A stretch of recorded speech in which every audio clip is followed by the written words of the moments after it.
दुनिया का सबसे बेरहम लीडर इदी अमीन। बेरहम लीडर का नाम सुनते ही आपके दिमाग में हिटलर और स्टालिन का नाम सबसे पहले आता होगा, लेकिन आज हम बात करेंगे इन दोनों से भी ज्यादा बेरहम लीडर इदी अमीन के बारे में। इदी अमीन के क्रूरपन का लिस्ट इतना लंबी और भयावह है कि इसे सुनकर आपकी रूह कांप जाएगी। वह इतना क्रूर था कि इंसानों को मारकर उसका खून पी जाता था और उस इंसानों की कच्चा मांस खा जाता था, तो कभी उन लाशों से घंटों बैठकर बातें करता था। 1970 की दशक में युगांडा में खौफ का दूसरा नाम इदी अमीन था। इदी अमीन युगांडा में हथियार रखने के लिए एक बड़े से बिल्डिंग का निर्माण करवाया, लेकिन इस बिल्डिंग में हथियारों की जगह अपने बंधुकों को रखा करता था, जिन्हें मारने से पहले बहुत यातनाएं देता।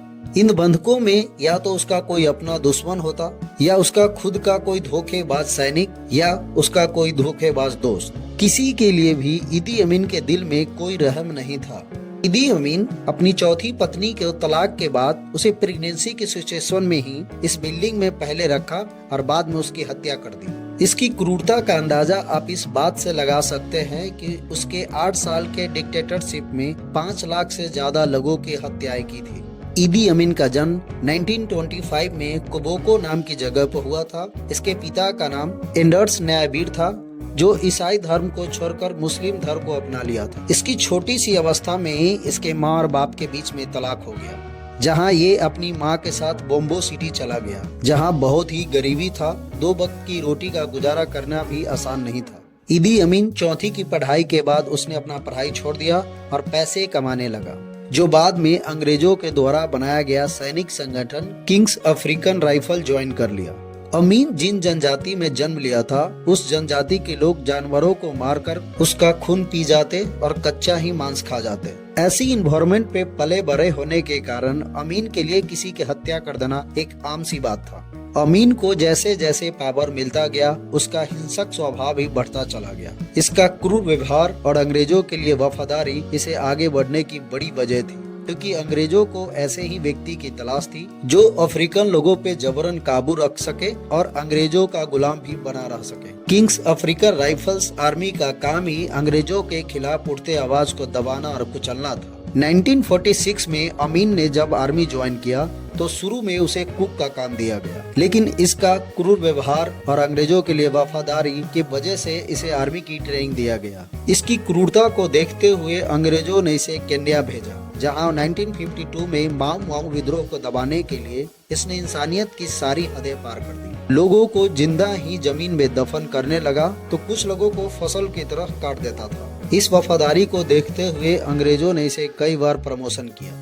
जब 1961 में युगांडा वापस आया तो इसे कमीशन ऑफिसर बना दिया गया, जो किसी भी अफ्रीका के लिए एक सबसे बड़ी पोस्ट था। जिसके बाद इसने धीरे धीरे पूरे युगांडा पर कब्जा कर लिया। फिर इसका मुलाकात मिल्टन ओबोटो से हुआ। मिल्टन ओबोटो भी अंग्रेजों के वफादार और हाई रैंक आर्मी ऑफिसर था, और ये भी अफ्रीकी लोगों पर जुल्म करने में इदी अमीन के ही बराबर था। फिर दोनों मिलकर पूरे अफ्रीका से सोने और हाथी दांत के साथ साथ अंग्रेजी हथियारों का भी स्मगलिंग शुरू कर दिया। लेकिन जब इस बात का अंग्रेजों को पता चला तो इसके खिलाफ जांच के आदेश दिए, लेकिन तब तक पूरे युगांडा में फ्रीडम की मांग तेज हो गई थी। इसी का फायदा उठाकर मिल्टन ओबोटो ने अपने आप को युगांडा का प्रेसिडेंट घोषित कर दिया, जबकि इदी अमीन इंग्लैंड भाग गया। लेकिन 1962 में जब युगांडा को आजादी मिली तो ओबोटो को प्राइम मिनिस्टर और इदी अमीन को डिप्टी कमांडर बनाया गया। 1970 तक इदी अमीन तीनों फोर्स का हेड बन गया, और फिर यहीं से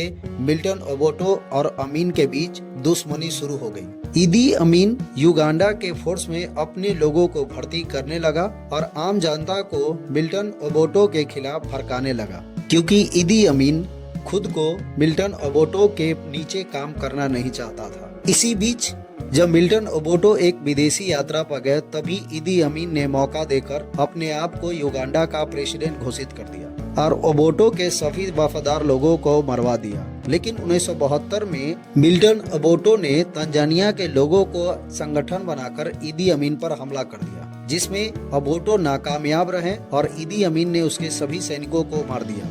इदी अमीन हिटलर को अपना आदर्श मानता था और उसने खुद को हमेशा के लिए युगांडा का प्रेसिडेंट घोषित कर दिया। इस काम में उसे यूरोपीय कंट्री से भी मदद मिलता था। लेकिन जब इजराइल और इंग्लैंड ने उसे आर्थिक और हथियारों की मदद देना बंद कर दिया तो उसने इजराइल के हजारों लोगों को मरवा दिया। उधर युगांडा में भी ईदी अमीन के अत्याचारों से तंग आकर लोगों ने उसके खिलाफ बगावत शुरू कर दिया। इस बात से ईदी अमीन इतना घबरा गया कि उसने लोगों को ध्यान भटकाने के लिए तंजानिया पर हमला कर दिया। लेकिन ये दाव ईदी अमीन के लिए उल्टा पड़ गया, क्योंकि तंजानियाई सैनिक ईदी अमीन के बहुत से सैनिकों को मारकर युगांडा के एक बड़े भाग पर कब्जा कर लिया और ईदी अमीन देश छोड़कर भाग गया। इसके बाद भी ईदी अमीन ने बहुत सारे प्रयास किए कि वो फिर से युगांडा में आकर अपना वर्चस्व बना सके, लेकिन इस बार उसके लिए यह काम इतना आसान नहीं था। फिर 2003 में शरीर के बहुत से अंगों को फेल होने की वजह से सऊदी अरब में उसकी मौत हो गई।